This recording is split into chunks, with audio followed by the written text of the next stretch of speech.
Is your discomfort zone beckoning to you? Is there a calling to transform your life right now somewhere in you? You might not even realize it. And today, you might get a more insight to that from Anita Russell. She's here with us to share how to transform in your discomfort zone. And Anita is a personal transformation expert, and she's the president and CEO of A Place to Soar. Hi, Anita.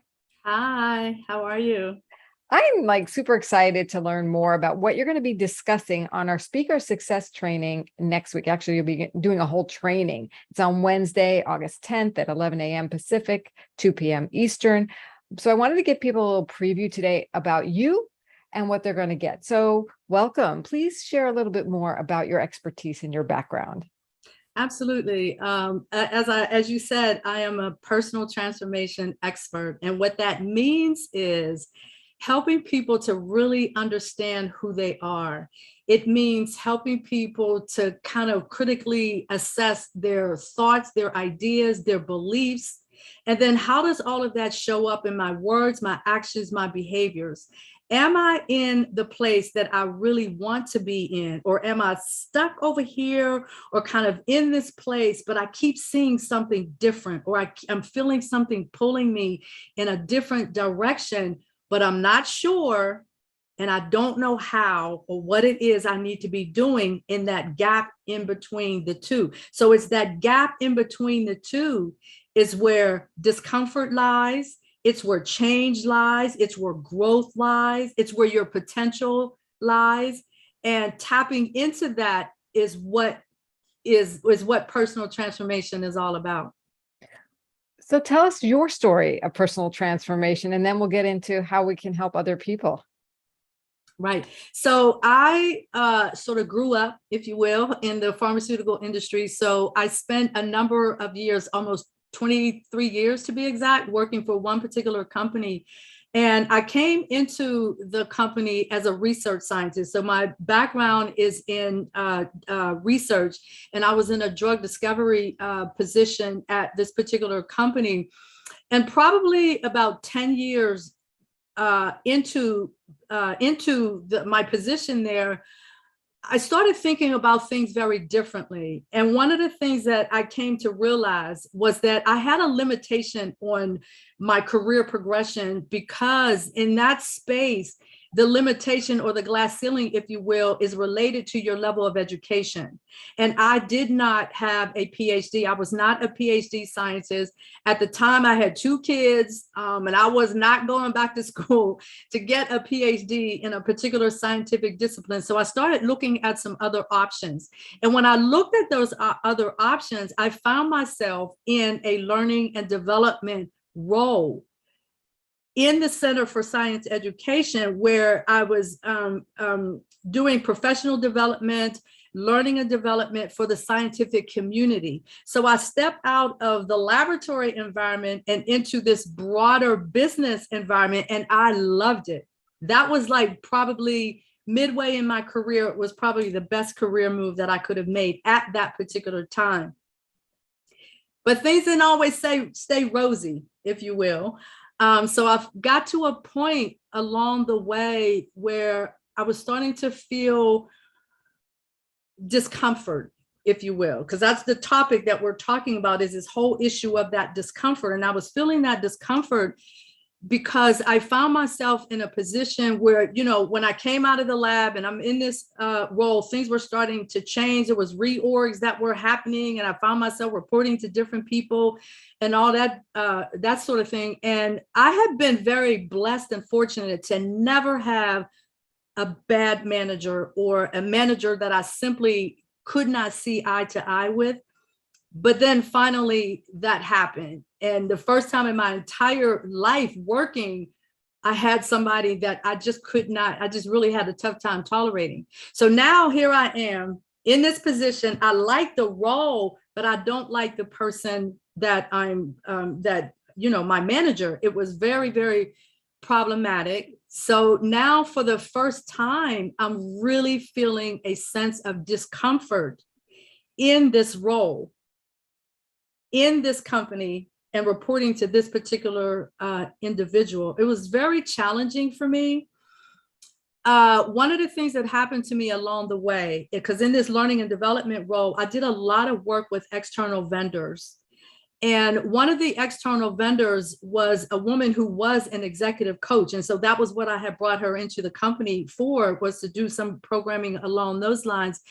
And she, in watching me and getting to know the work that I was doing, she saw something in me that I didn't see in myself. And that was this coaching, just sort of natural affinity, if you will, for coaching people and helping them to get, again, what I was talking about. I'm over here, but I need to be over there. I need somebody to guide me and give me that navigation, because I'm comfortable over here, but I'm feeling something different. And so that was the story. That was my own story, that I was comfortable.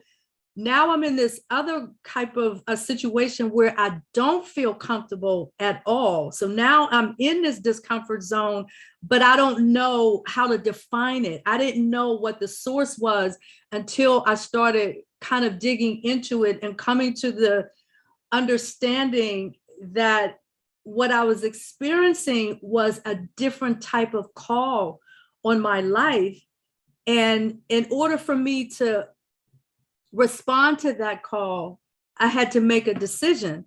I'm either going to stay in this comfortable work environment that I have, meaning the company, because the company was fantastic, but it was just this one individual that threw me for a loop. And so the question was, is this a signal, or is this your time to really think about leaving the company? And, leaving the company. And then you talk about discomfort.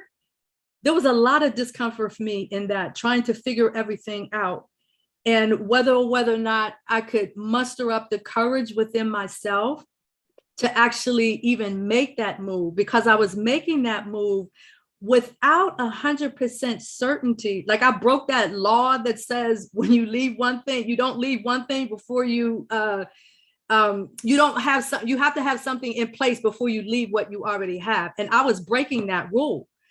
And that in and of itself so I was knee deep in my discomfort. And it was a very tough period of decision making for me.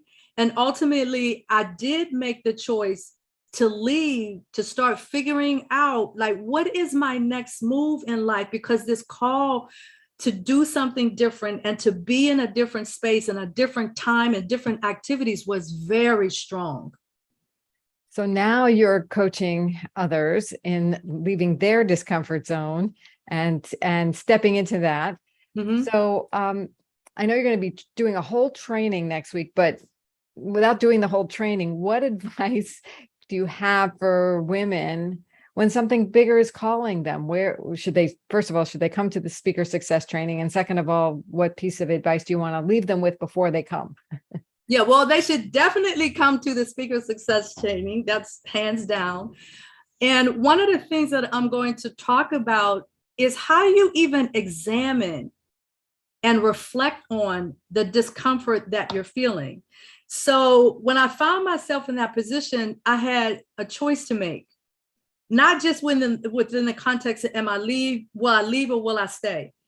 It was bigger than that, because I had to make a decision of how I was thinking about the discomfort. Did I see the discomfort as my enemy? Or did I see the discomfort as a signal of something that was alerting me that something needed to change? Because sometimes there's a need for something to be different. But because we're already over here and we're feeling comfortable about where we are, it's the stepping out of the comfort zone that can be the thing that can hold you back. But at the same time, stepping out of that which you feel really comfortable about and then into something that makes you feel the exact opposite of that is a challenge. Unless you begin to look at the discomfort not as your enemy, but as that space for you to grow and see something different in yourself. So it sounds like during the speaker success training, you're actually going to create that space, that safe space to look at your discomfort zone, to gain the clarity, maybe some confidence and courage to take the next steps to redesigning the life that really is of your vision. Maybe even talking about the vision. Maybe people know their discomfort, but they don't know where they want to go, right? Mm-hmm. What advice do you have for women who don't know where they want to go, but they know they can't stay where they are? Right. And so it's also understanding what are the elements that are involved in that discomfort. Why am I even considering stepping out of my comfort zone and into something different? Is there a new inspiration in my life? What is going on? Is there something different that I'm being drawn to? Then it's also thinking about, if there is something in this discomfort zone that's going to take me to a different level in my life, in my career, what is that vision? So for me, when I left corporate America, I had a vision of doing something completely different. I didn't know exactly what that completely different thing was until I listened to and started thinking back on the woman that I had met who told me, Anita, you are a life coach. And so I started looking into that, started to really understand not only what coaching is, but how does coaching link to personal transformation? How does all of that link together so that you can manage the changes that need to happen in order for you to realize that new vision that is coming across in your life? So when I left corporate America, the theme, I had a retirement party, and the theme of my retirement party was the name of my company, The Place to Soar, SOAR. And soar is step out and redesign. Because that's exactly what I was doing. I literally made that choice. Okay, I'm just going to jump into all of this stuff, figure it out. And eventually the vision started to be clear. And I was able to walk in all of that, realize the vision. And had I not taken that action, I wouldn't even be doing what I'm doing today. I could have easily played it safe and just decided, instead of going through all of that, I don't like the manager I'm having, we're having some real problems here. I could have just stayed there and looked for another job, another position within the same company. But I was beginning to understand that it wasn't just about the manager. The manager was just that thing that was letting me know it's time for you to move on. Beautiful. And what I hear women are going to take away here in your speaker success training is, first of all, you can be in this discomfort zone and get nothing out of it, and just other than discomfort and a place to complain about, or you can use it to propel you to something greater, to a personal transformation. So if anybody's serious about getting to a more fulfilling state in their life, and even if you have no clarity around it, the place to be is Anita's speaker success training next week on August 10th at 11 a.m. Pacific, 2 p.m. Eastern. You can get there. You can RSVP for it. It's actually all free at speakersuccesstraining.com. It's so generous of you to be offering this. Is there anything else you want to encourage people about to come, why they should come? Well, I'd like to read a quote. One of my favorite people is Lisa Nichols. I've learned a lot about this very thing that we're talking about from her. And she says, sometimes you have to be willing to let go of something old, to grab on to something new. You have to be willing to let a part of you die that you used to be comfortable with in order for another part of you to be born. And so when I think about my life, that quote right there pretty much sums up everything that I've been talking about. And it's also embedded in that quote. This is the final message that I'd like people to really walk away with, is taking action in the comfort zone. So I talked about, as I was starting to visualize where I was going, the vision was getting sharper and sharper, but it was still just a vision. The second half of that is actually actualizing that vision. That's where you're taking the steps. That's where you're taking the action. You understand the source of the discomfort.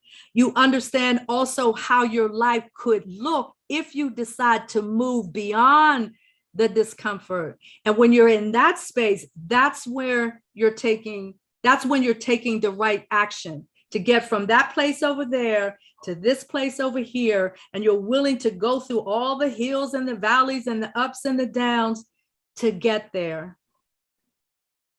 I love it. I can't wait to step into this place where we can all soar together and soar for each one in oneself, like even to know that you're there as a guide, to have a process to take people into the discomfort zone, because when we're in that discomfort zone, we can change anything in the world. Would you agree?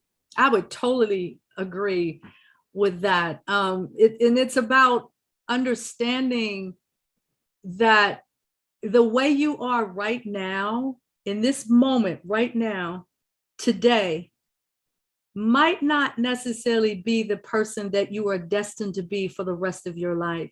There's always the possibility of something new and something different and something better. And you're always having to make that choice. Am I going to step into the discomfort that I'm going to experience in order for me to even make or consider taking that type of risk, if you will, or to make those types of changes? But it all boils down to is the personal transformation. And another piece of that is accountability. So that accountability comes in when you're taking the steps and you're taking the action. Wonderful. There's so much you've given us today. I can't wait for everyone to have the full experience of your full training next week, Wednesday, August 10th at 11 a.m. Pacific, 2 p.m. Eastern. You can get there at speakersuccesstraining.com. See all the details, RSVP, show up, mark your calendar, close your phones, get there. Anita's worth it. And so are you. You and your vision is worth it, everyone watching. So thank you so much, Anita, for your wisdom, for doing this training, and for giving us a little preview today of that. Thank you. It's my pleasure. All right, everyone. We'll be back next week. Bye.